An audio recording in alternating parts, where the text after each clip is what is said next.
Actually একজন মানুষ, জীবন্ত মানুষ দাঁড়িয়ে আছেন। এটা মাটির মূর্তি নয়, জীবন্ত মূর্তি। কৃষ্ণ বৈরাগী 25 বছরেরও বেশি এই কাজ তিনি করে যাচ্ছেন স্ট্যাচু শিল্পী হিসেবে। সারা ভারতবর্ষে খ্যাতি।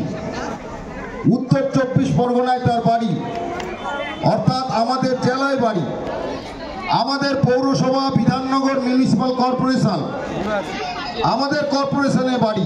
কর্পোরেশনের মধ্যে সবচেয়ে বড় কথা, আমাদের ওয়ার্ড 20 নম্বর ওয়ার্ডে তার বাড়ি। আমাদের 20 নম্বর ওয়ার্ডের বাসিন্দা তিনি।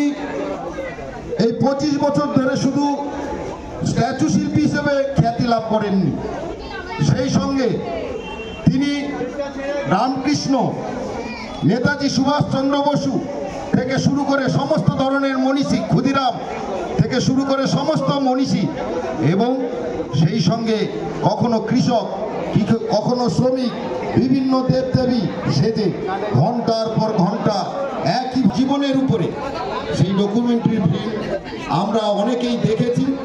একটা কিন্তু আর কিছুদিনের মধ্যে আমাদের মধ্যে আসবে। বহুমুখী প্রতিভা তার রয়েছে। এই কৃষ্ণ বৈরাগী শুধু একটা নাম নয়, সারা ভারতবর্ষে সমস্ত জায়গায় ছড়িয়ে পড়েছে এই কৃষ্ণ বৈরাগী। তাকে নিয়ে আমরা বাঙালি হিসেবে গর্ববোধ করতে পারি। তাকে নিয়ে ডকুমেন্টারি ফিল্ম অচল,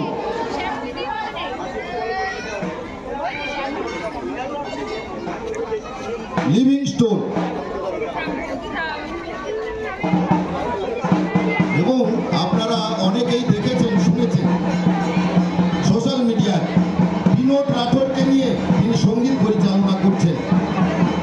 এছাড়া কিশোর কুমার সেজে, কিশোর কুমারের সাজে, কিশোর কুমারের অনবদ্য সঙ্গীত তিনি পরিবেশন করছেন বিভিন্ন জায়গায়, বহু বড় বড় মঞ্চে, যেখানে আমরা গর্ববোধ করতে পারি কৃষ্ণ বৈরাগীর জন্য।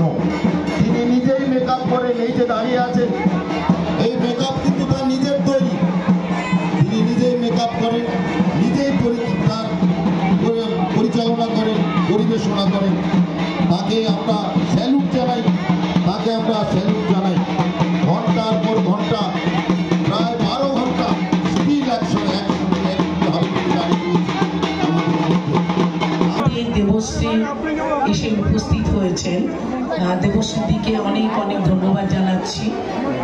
শ্রী রায় একটা অপূর্ব মুহূর্ত আমরা কাটালাম, এবং জগৎপুর গণেশ উৎসব কমিটির আয়োজনে আয়োজিত প্রসেনজিৎ নাগের পৃষ্ঠপোষকতায় আজকে গণেশ পুজোর শুভ সূচনা। এবং একজন মানুষ স্ট্যাচু হয়ে কৃষ্ণ বৈরাগী, এনাদের বলা হয় স্ট্যাচু শিল্পী, এবং ঘন্টার পর ঘন্টা ওনারা দাঁড়িয়ে থাকতে পারেন।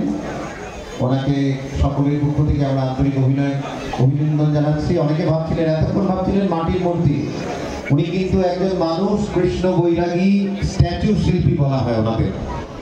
দীর্ঘক্ষণ দাঁড়িয়ে থাকতে পারেন এবং মানুষকে অবাক করে দিতে পারেন। আমরা তো তোমার দেখা পাবো কত দিনে, তোমার দেখা পাবো কত দিনে, দিন বন্ধু রে আমি তোমার দেখা পাবো কত দিনে।